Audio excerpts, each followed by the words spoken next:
ಒಂದು ಅಳಿಲಿತ್ತಂತೆ. ಆ ಅಳಿಲು ಒಂದು ಕೆಲ್ಸಕ್ಕೆ ಹೋಗ್ತಿತ್ತು. ಕೆಲಸ ಏನು? ಬಾದಾಮಿ ಸುಲಿಯುವಂತ ಕೆಲಸ.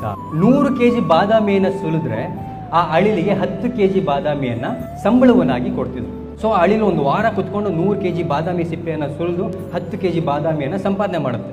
ಆಮೇಲೆ ಅದಕ್ಕೆ ಅನ್ಸುತ್ತೆ ಇನ್ನೊಂದು 500 kg ಸುಲಿದು ಬಿಡೋಣ, 50 kg ಸಿಗುತ್ತೆ, ಆರಾಮಾಗಿ ಒಂದು ವರ್ಷ ಇದ್ಬಿಡ್ಬೋದು ಆರಾಮಾಗಿ ಅಂತ ಹೇಳಿ 500 kg ಬಾದಾಮಿ ಸಿಪ್ಪೆಗಳನ್ನು ಕೂಡ ಒಂದು ತಿಂಗಳು ಕುತ್ಕೊಂಡು ಸುಲಿಯುತ್ತೆ. 500 kg ಸುಲಿದಾಗ ಎಷ್ಟು kg ಸಿಕ್ತು? 50 kg ಬಾದಾಮಿ ಸಂಬಳವಾಗಿ ಸಿಕ್ತು. ಸೊ 50 kg ಬಾದಾಮಿನೂ ಕೂಡ ತಗೊಂಡು ಹೋಗಿ ಒಂದು ಕಡೆ ಸ್ಟೋರ್ ಮಾಡಿಕೊಂಡು ಆರಾಮಾಗಿ ತನ್ನ ಗೂಡಲ್ಲದು ತಿಂತ ಕೂತ್ಕೊಳ್ಳುತ್ತೆ. 1 ವಾರ ತಿನ್ನುತ್ತೆ, 2 ವಾರ ತಿನ್ನುತ್ತೆ, 3ನೇ ವಾರಕ್ಕೆ ಆಲ್ರೆಡಿ ಹಲ್ಲು ನೋವು ಶುರುವಾಗ್ಬಿಡುತ್ತೆ. ಯಾಕೆ ಅಂತ ನೋಡಿದಾಗ ಆ ಬಾದಾಮಿ ಸಿಪ್ಪೆಗಳನ್ನ ಸುಲಿದು ಅದ್ರ ಹಲ್ಲೆಲ್ಲ ಸೌದೋಗ್ಬಿಡುತ್ತೆ.